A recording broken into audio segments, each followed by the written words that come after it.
여러분 안녕하십니까? 오늘도 우리 하나님 말씀 함께 나누겠습니다. 마태복음 13장 53절부터 57절까지의 말씀입니다. 예수께서 이 모든 비유를 마치신 후에 그곳을 떠나사 고향으로 돌아가사 그들의 회당에서 가르치시니 그들이 놀라 이르되 이 사람의 이 지혜와 이런 능력이 어디서 났느냐? 이는 그 목수의 아들이 아니냐? 그 어머니는 마리아, 그 형제들은 야고보, 요셉, 시몬, 유다라 하지 않느냐? 그 누이들은 다 우리와 함께 있지 아니하냐? 그런즉 이 사람의 이 모든 것이 어디서 났느냐 하고 예수를 배척한지라. 아멘. 예수님께서는 이 세상에 오셔서 환영보다는 배척을 받으셨고 사랑보다는 핍박을 받으셨습니다. 마태복음 11장에서부터 예수님은 반대와 배척을 받으시기 시작합니다. 그리고 결국 이 사람들의 속에 있었던 이 질투와 미움은 드디어 예수님을 십자가에 처형시키는 데까지 끌고 갑니다. 예수님께서 천국 비유를 말씀하셨는데요. 이 비유는 바로 이런 배척하는 분위기 속에서 전개되었습니다. 환영받는 분위기 속에서 이야기하는 것은 쉽습니다. 박수 쳐주고 기대하는 분위기 속에서 이야기하는 쉽습니다. 예컨대요, 제가 여러분들 주일에 설교할 때 여러분들이 저를 환영하고 저를 기대하고 그렇게 미소를 지으면서 여러분들이 들으시면 굉장히 말씀을 전하는 게 쉽고 어, 편하고 그렇습니다. 그러나 이해받지 못하고 의심받는 가운데에서 진리를 설명한다고 하는 것은 참 어려운 일입니다. 그래서 예수님께서는요, 천국 복음을 조심스럽게 설명하신 것입니다. 너희에게는 이 진리를 아는 것이 허락되었으나 저들에게는 허락되지 않다 하신 뜻이 바로 그런 뜻입니다. 천국 비유를 마치신 이후에 예수님께서는 고향으로 발걸음을 옮기셨습니다. 오늘 53절에 보면요, 예수께서 이 모든 비유를 마치신 후에 그 곳을 떠나서 고향으로 돌아가사 이렇게 되었습니다. 예수님께서 태어나신 곳은 베들레헴이지만 보통 예수님의 고향이라고 할 때는 자라나신 곳인 나사렛을 두고 하는 말입니다. 왜 갑자기 예수님께서 고향을 찾으셨을까요? 일반적으로 사람들이 고향을 찾을 때는 어떤 때입니까?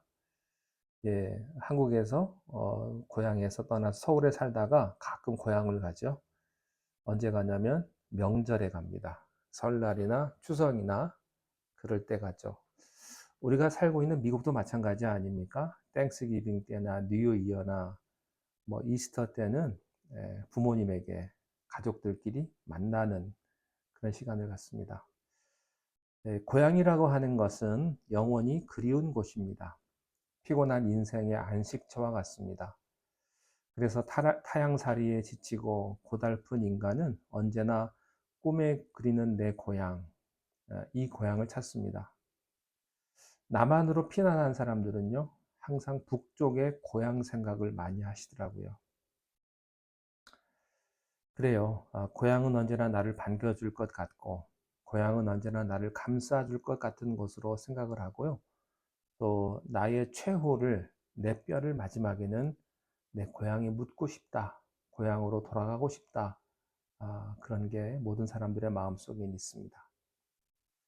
예수님에게도 가족이 있었습니다.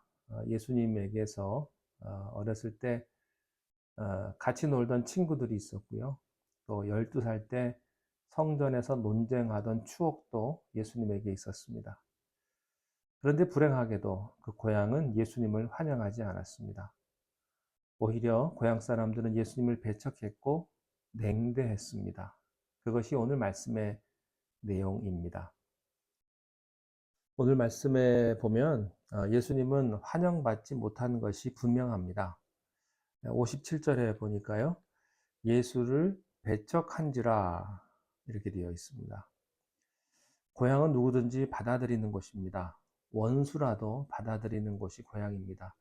그러나 그 고향은 예수님을 배척했습니다. 우리는 여기서 중요한 사실 하나를 발견합니다. 그것은 예수님이 고향에 간 이유입니다. 왜 고향에 갔을까? 오늘 말씀에 그 해답이 있습니다. 54절에 보면요. 고향으로 돌아가사 그들의 회당에서 가르치시니 이렇게 되어 있습니다. 나사렛 동네의 형편으로 봐서 아마 여기 회당은 하나밖에 없는 회당일 것입니다. 예수님의 고향 방문의 목적은요, 가족을 찾아보는 것도 아니고 동네 친구나 어른을 만나는 것도 아니고요, 추억의 장소를 찾아보기 위해서도 아닙니다. 그 이유는 가르치시기 위해서였습니다. 예수님의 관심은 천국 복음을 내 고향 사람들에게도 전해줘야 되겠다는 생각입니다. 그러니까 고향 사람들을 사랑하는 방법이 우리들과 다른 것이죠. 정말 사랑하기 때문에 더욱더 말씀을 가르쳐야 되겠다는 생각이 예수님에게 있었습니다. 예수님은 인간의 혈육이나 친척을 무시하는 것이 아닙니다. 혈육은 중요합니다. 그러나 혈육 자체가 예수님의 목표는 아닙니다. 하나님의 뜻을 이루는데 그분의 관심이 있었습니다. 사실 그렇습니다. 사람에게 필요한 것은요, 먹을 것과 입을 것과 마실 것이 아닙니다. 이것을 무시하자는 얘기가 아닙니다. 인간의 육신 중요합니다. 세상에서 잘 살아야 합니다. 건강해야 되고요. 성공해야 합니다. 우리는 정말 세상에서 잘 살아야 합니다. 그러나 그것이 필요하긴 하지만 그것이 목적은 아니라는 것입니다. 예수님에게 가장 중요한 것은 인간의 영혼에 관한 문제였습니다. 내 영혼이 잘되면 같이 내가 범사에 잘된다는 말씀이 있어요. 더 중요한 것은 육신이 아니라 영혼입니다. 마태복음 4장 4절에 사람이 떡으로만 살 것이 아니요 하나님의 입으로 나오는 모든 말씀으로 살 것이라고 말씀합니다. 또 요한복음 6장 36절에는요. 살리는 것은 영이니 육은 무익하니라. 내가 너희에게 이른 말이 영이요 생명이다. 이렇게 말씀하셨어요. 먹고 마시는 것만이 중요하다면 우리는 짐승과 다를 것이 뭐가 있겠습니까? 잘 입고 잘 먹고 잘 사는 것만이 우리 인생의 전부라고 생각한다면 우리 인생의 가치는 어디 있겠습니까? 가난하고 억울하고 고통스럽고 힘들고 또 오해를 받는다 할지라도 사람답게 살고요. 하나님의 자녀답게 살고요. 영적으로 살 때 인간의 진정한 보람과 가치가 있는 것 아니겠습니까? 기본이 중요하죠. 사람의 모습으로 사는 게 중요합니다. 먼저 인간이 돼야죠. 또 그리스도인이 되기 전에 인간이 돼야죠. 어떤 분들은 보면요, 예수님 믿는다고 하는데 참 어떻게 사람이 저럴 수가 있나, 전혀 예의도 없고 그런 분들이 있어요. 기본적인 그런 인간의 갖춰야 될 그런 모습들이 있어야 되지 않겠습니까? 기본이 중요한 겁니다. 예수님께서 고향에 가셔서 하신 일은 회당에서 가르치시는 일이었다. 그것이 예수님과 고향의 관계입니다. 자, 또 하나 생각할 것은요.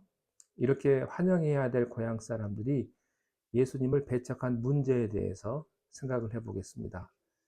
자, 배척. 혹시 배척 당해보신 적 있으십니까? 저는 이런 생각을 해봤습니다. 혹시 교회에 누가 왔는데 교인 중에 누가 나를 배척한다. 굉장히 힘들 겁니다. 몹시 심한 반대를 받아보신 적 있으십니까? 고통스러운 것이죠. 그 중에서도요, 믿을 만한 사람, 가까운 사람의 배척은 더욱 고통스럽습니다. 만인의 말은 참 중요합니다만, 가까운 사람의 말은 더 중요합니다. 예수님이 다른 동네에서 배척을 받았다면 별로 상처를 받지 않을 수도 있습니다. 누구보다도 자기를 이해하고 사랑해야 될 동네 사람들, 고향 사람들, 또 가족들에게서 배척을 받으신 겁니다. 자, 그러면 생각을 해 보십시오. 왜 예수님이 고향에서 배척을 받으셨을까요? 예수님이 잘못했습니까? 나쁜 짓을 했나요? 도덕적으로 문제가 있습니까? 아닙니다. 자, 다시 성경으로 돌아가 보면요. 54절에 이런 말씀이 있어요. 그들의 회당에서 가르치시니 그들이 놀라 이르되 이 사람의 이 지혜와 이런 능력이 어디서 났느냐. 거기에 보면요. 예수님이 배척받는 이유가 있어요. 예수님이 배척받는 이유는 두 가지입니다. 예수님의 지혜와 예수님의 능력 때문입니다. 문제는 예수님의 가르침이 너무나 지혜롭고 너무나 능력이 있었던 것입니다. 사실 예수님의 지혜는요, 세상에서 찾아볼 수 없는 지혜였고요, 사람에게서 발견할 수 없는 그런 초자연적인 지혜였습니다. 그들은 바리새인과 서기관을 통해서 한 번도 들어보지 못한 그 말씀을 들었고요, 그 말씀의 해석을 들었어요. 그뿐만 아닙니다. 말씀과 함께 예수님에게는 능력이 있었습니다. 안진뱅이가 일어났고요, 눈먼 자가 눈을 떴고요, 귀신이 떠나고요, 죽은 자가 살아났습니다. 예수님은 말만 하시는 분이 아니었어요. 능력이 다른 분이었습니다. 제가 이런 상상을 가끔 하는데, 제가 설교하다가 갑자기 불치병이 걸리신 분이 그 병이 나았다, 기적이 일어났다, 그러면 아마 난리가 날 겁니다. 그런데 예수님이 진짜 그랬습니다. 물론 우리도 그럴 수 있습니다. 저는 우리 교회가 그렇게 되기를 바랍니다. 사람들은 놀랐습니다. 그런데 문제가 있어요. 이런 예수님의 말씀의 지혜와 능력을 보고 감탄하고 하나님께 영광을 돌린다면 간단한 문제입니다. 그런데 이 놀라운 하나님의 사건 앞에 이들이 하나님을 찬양했다면 얼마나 좋은 일이겠습니까? 그런데 그렇게 하지를 못했습니다. 너무나 지혜롭고 너무나 능력이 있었기 때문에 사람들은 예수님에게 질투를 하기 시작한 것입니다. 예수님에게 시비를 걸기 시작한 겁니다. 여기서 저는 이런 거 하나 배웁니다. 사람이 배척받는 것은 꼭 잘못해서만 배척받는 게 아니다라는 사실입니다. 잘해도 배척받습니다. 잘하기 때문에. 그 사람이 악한 사람이기 때문에 배척받는 것이 아닙니다. 선한 사람이기 때문에 더 배척받을 수가 있어요. 어느 며느리가 있어요. 너무너무 마음이 곱고 착하고 예쁜 며느리예요. 근데 미움을 더 받을 수가 있어요. 왜? 너무 착하니까, 너무 예쁘니까, 흠잡을 데가 없으니까. 예수님의 경우는요, 못해서 미움받는 것이 아니고 너무나 위대하신 하나님이시기 때문에 이 사람들의 마음이 질투로 변한 것입니다. 이 사람들이 예수님을 비판한 동기는 두 가지로 요약할 수가 있습니다. 말씀드린 대로 질투입니다. 어떤 사람이요, 나보다 공부를 잘하고, 나보다 출세하고, 또 돈을 많이 벌면 우리는 축복하기보다는요, 그것을 인정하기 싫어하고, 심지어는 비판하고 정죄합니다. 특별히 동창이 잘 되면 아주 기분 나쁩니다. 그래서 이런 말을 하죠. 아, 걔 국민학교 때, 중학교 때 공부 나보다 못했어. 나보다 뒤에 있던 아이야. 근데 어쩌자고 제가 저렇게 됐는지 모르겠어. 그렇게 말합니다. 또 이렇게도 말을 합니다. 저 사람 부자 된 거 순 사기치고 부정해가지고 그런 거야. 부모 잘 만나서 그렇지 뭐. 인정하고 싶지가 않은 거예요. 그 사람이 그만큼 된 데에는 이유가 있습니다. 근데 그걸 인정하고 싶지 않아요. 그게 싫은 거예요. 뭐 다 아부하고 그래서 잘 된 거지. 그게 인간의 마음입니다. 질투입니다, 질투. 엄밀히 따져보면 질투예요. 그것이 그렇게 표현된 겁니다. 자, 또 그 사람에게 분명히 장점이 있는데요. 꼭 단점만 들어서 얘기하는 사람이 있어요. 사람은 누구나 몇 가지 실수가 있거든요. 그 실수만 계속 파는 사람이 있어요. 근데 그게 틀린 건 아니죠. 근데 그 사람은요, 부정적인 사람이고, 공격적인 사람이고, 비판적인 사람으로 변해 버린 겁니다. 혹시 여러분이 그런 사람은 아닙니까? 여러분은 좋은 것보다 혹시 부정적인 것을 더 좋아하지 않습니까? 예, 나사렛 동네 사람들이 바로 그런 사람들이었다고 하는 것입니다. 저는 여러분들이 부정적인 것보다는 긍정적인 것, 좋은 것을 더 볼 수 있기를 바랍니다. 그 사람이 잘하면 칭찬도 해주고요. 그 사람이 못한 게 있으면 감싸주고요. 그래서 하늘의 은혜와 또 하나님의 사랑을 경험하시는, 또한 베풀 수 있는 여러분들이 되시기를 바랍니다. 기도하겠습니다. 하나님 아버지, 우리가 세상을 살아갈 때 때로는 나를 힘들게 하고 나를 어렵게 하는 사람도 있지만, 내 부족하고 내 못된 마음 때문에 더 힘들어지지 않았나를 돌이켜보게 하시고, 다른 사람들을 우리가 부정하고 비판하기보다는 좋은 것을 바라보고 칭찬해주고 축복해줄 수 있는 그런 주님의 마음을 우리가 다 닮아갈 수 있도록 우리의 마음을 주장하여 주시옵소서. 예수님의 이름으로 기도하옵나이다. 아멘.